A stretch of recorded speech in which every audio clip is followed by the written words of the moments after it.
10,000 American soldiers dead, 2 aircraft carriers at the bottom of the Pacific, 200 planes destroyed, dozens of warships sunk. And that is the best-case scenario, the scenario where America wins. These aren't my numbers, these are the Pentagon's. 24 simulations, 50 classified and declassified war games, and they all reach the same terrifying conclusion. In a naval conflict between China and the United States, nobody actually wins. And you're going to understand why the real question isn't who wins, but can we avoid finding out? Before we go any further, let's be crystal clear about what you're about to see. This analysis is hypothetical. It relies exclusively on public data, official reports, recognized think tanks, because what we're about to discover together is shocking enough without any exaggeration. Let's start with a simple question. On paper, who has the most powerful navy in the world? The answer depends on how you ask the question. 1. Force comparison. In 2026, the Chinese Navy, the Plan, possesses something no navy has had since World War II, the largest number of combat vessels in the world. 370 ships, more than the United States. 3 operational aircraft carriers, the Liaoning, the Shandong, and the Fujian, their first with electromagnetic catapults, commissioned November 2025.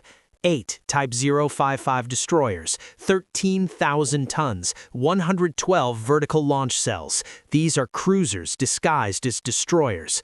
Around 40 Type 052D destroyers, China's equivalent of the American Aegis, 70 submarines. But here's the critical detail, only 12 are nuclear-powered. But the real game changer isn't in the water, it's on land. The DF-26, nicknamed the Guam Killer. Range, 4,000 to 5,000 kilometers. Speed, Mach 10 plus in hypersonic re-entry. Anti-ship capability, confirmed. At that speed, from the moment an aircraft carrier detects the missile, it has less than 2 minutes to react. So against all that, what does America have? The U.S. Navy operates with around 290 combat vessels, fewer than China, but 11 aircraft carriers, 10 Nimitz-class, 1 Gerald Ford. Each one carries more aircraft than the entire Air Force of many countries. 81 Aegis combatants currently in service, the most battle-tested missile defense system in the world, and, most importantly, around 50 nuclear attack submarines currently operational, with an objective of 66 by 2054. China has 12 nuclear submarines, 50 versus 12.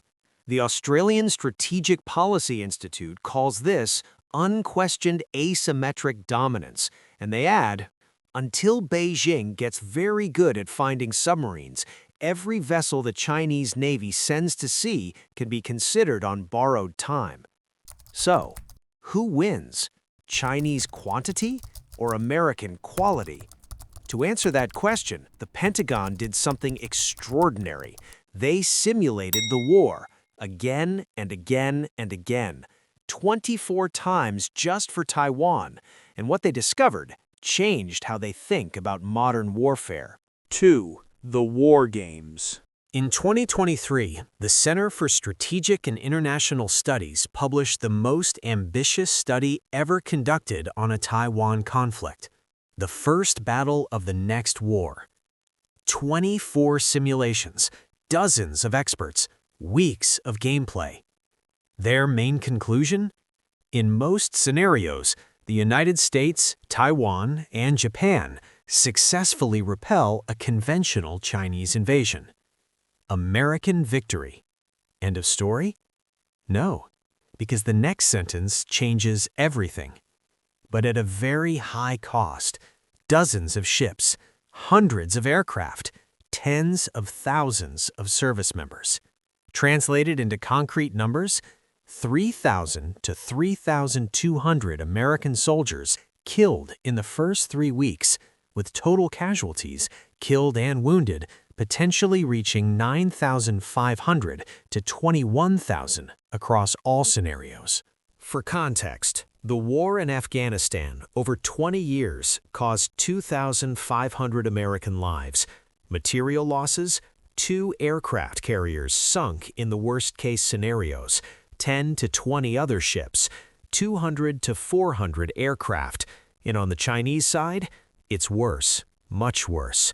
138 to 155 ships destroyed, 160 aircraft, around 10,000 killed, and 30,000 taken prisoner.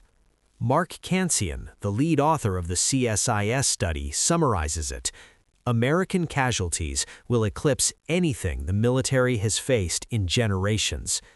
But wait, that was 2023. In 2025, the Pentagon conducted new simulations, and their conclusions are even darker.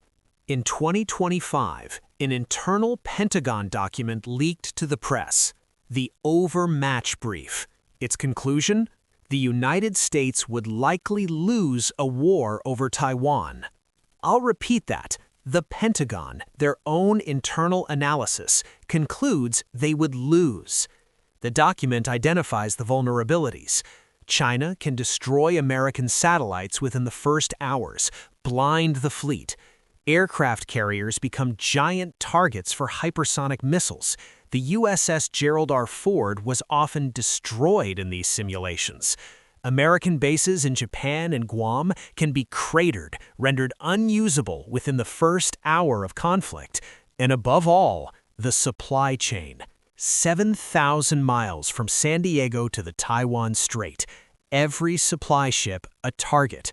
The report concludes, catastrophic losses without significant reforms. CNAS, the Center for a New American Security, reaches a different but equally troubling conclusion. Their 2027 simulation? Neither side achieved air superiority. Both sides took heavy losses. China finds little hope for a quick fait accompli. The most revealing part? The conclusion from the team playing China. We will get the prize, but we paid an enormous cost. So how can such different results coexist? The American victory from CSIS, the American defeat from the Overmatch Brief, the stalemate from CNAS. The answer comes down to a single word, a word that every single one of these war games confirms as the decisive factor: geography. Scenario 1, Taiwan Strait, 100 miles. That's the distance between the Chinese coast and Taiwan. And within that radius, China is virtually invincible. Look at a map. Every point in the Taiwan Strait is within range of Chinese land-based missiles. No ships needed, no planes needed, just launchers on the mainland. Over 2,000 missiles can target American bases in Japan and Guam simultaneously. A 2024 Stimson Center study concludes that American air bases in the region can be rendered inoperable within the first hour of a conflict. Aircraft carriers? At this distance, they become what analysts call high-value targets. Too big, too slow, too valuable to risk. Logistics? 7,000 miles of supply lines against an enemy fighting from their backyard. The 2025 Pentagon report is explicit. China expects to be able to fight and win a war over Taiwan by the end of 2027. But, and this is a big but, move 100 miles away and everything changes. Scenario 2, South China Sea, 200 to 400 miles from the Chinese coast, the South China Sea. Here, the equation rebalances. China retains the missile advantage. The artificial islands, Mischief Reef, Subi Reef, Fiery Cross, function as unsinkable aircraft carriers. But at this distance, the American submarine advantage starts to weigh in. 50 nuclear submarines versus 12. American subs can operate for months without surfacing. Chinese submarines are noisy, detectable. Aspie notes, every Chinese vessel in open water can be considered in the crosshairs of an American submarine. Scenario 2, verdict. Simulation result, war of attrition, no clear winner, massive losses on both sides.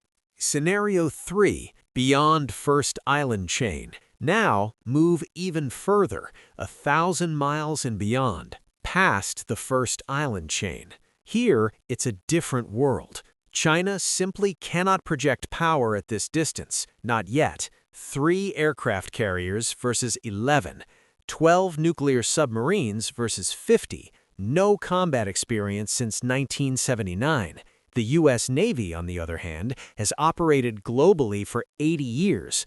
Bases in Hawaii, Diego Garcia, Guam, Australia. In open ocean, far from Chinese shores, the American advantage is overwhelming.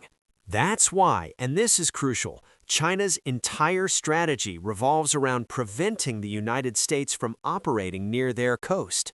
And America's entire strategy revolves around forcing a conflict far from Chinese shores. Which brings us to the question nobody really wants to ask. If everyone knows both sides lose in these scenarios, why do they keep preparing to execute them? Here are the numbers the Pentagon doesn't put in the headlines. In the best American scenario, the one where Taiwan remains autonomous, the United States loses 2 aircraft carriers, between 10 and 20 warships, between 200 and 400 aircraft, and 3,000 to 3,200 soldiers killed in 3 weeks, with total casualties potentially reaching 21,000 in 3 weeks. China, meanwhile, loses 138 to 155 ships, 160 aircraft, and approximately 10,000 soldiers killed, with potentially 100,000 total casualties, according to the German Marshall Fund simulation. Mark Kansian, senior advisor at CSIS, says, "It'll be hundreds wounded, not 1 or 2, hundreds." A Pentagon medical readiness officer, "Casualty estimates are much higher than anything we saw during the global war on terror. This would be a mass casualty event." And that's the hidden truth inside these war games. There is no winner. There are only different levels of catastrophe. So why will this probably never happen? Because both sides know. $700 billion in bilateral trade, mutually assured economic destruction, second strike nuclear capability on both sides, nuclear escalation always possible, and most importantly, real incidents are handled professionally. June 2023, a Chinese destroyer cuts within 150 yards of the USS Chung Hoon. No escalation. August 2025, the USS Higgins at Scarborough Shoal. Tensions, but de-escalation. December 2025, the Justice Mission exercises around Taiwan, the largest of the year, but no direct confrontation. The Pentagon's war games don't show American dominance. They don't show Chinese dominance either. They show that 2 professional navies are doing everything they can to avoid triggering a scenario where everyone loses. These aren't my opinions. These are the conclusions of 50 official simulations, from CSIS, from CNAS, from the Department of Defense. Geography matters more than technology. Both sides lose catastrophically in their respective scenarios. The real question was never who wins. It was always, can we avoid finding out?